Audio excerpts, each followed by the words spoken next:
അർജുന്റെ കുടുംബം മനാഫിനെ തള്ളിപ്പറഞ്ഞതിനു പിന്നിൽ എന്തെല്ലാം?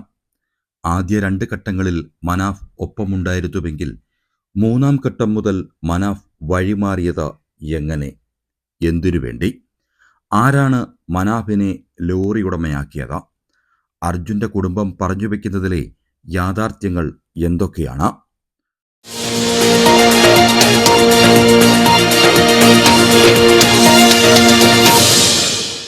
ലോറിയുടെ RC ഉടമ മനാഫിന്റെ സഹോദരൻ മുബീൻ ആണെന്നതാണ് യാഥാർത്ഥ്യം.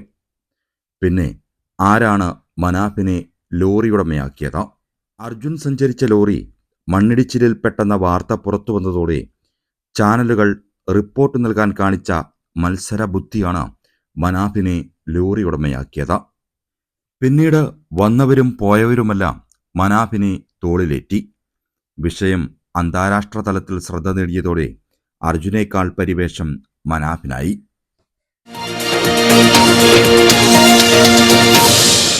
മനാഫിനെതിരെ സാമ്പത്തിക ആരോപണം അർജുന്റെ കുടുംബം ആരോപിക്കുന്നുവെങ്കിലും അതൊന്നും സ്ഥിരീകരിക്കാൻ കഴിഞ്ഞിട്ടില്ല.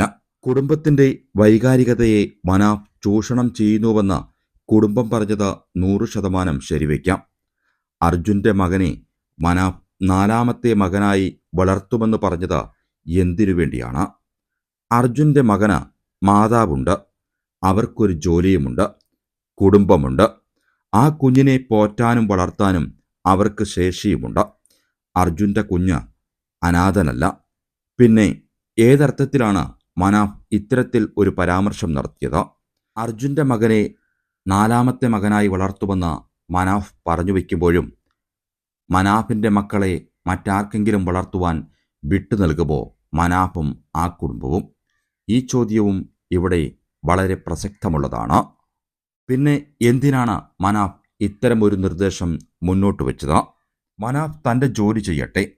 അതിന് ലോറി ഡ്രൈവറായിരുന്ന അർജുന്റെ പേര് മറയാക്കുന്നത് എന്തിനു വേണ്ടിയാണ്? എന്ത് ലാഭത്തിനു വേണ്ടിയാണ്?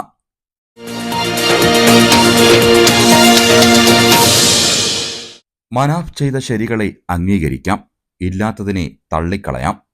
മനുഷ്യത്വം മനസ്സുകളെ ചേർത്തുപിടിക്കാനുള്ളതാണ്, അത് വിറ്റ് കാശാക്കാനുള്ളതല്ലെന്ന യാഥാർത്ഥ്യം ആരും മറന്നുപോകരുത്.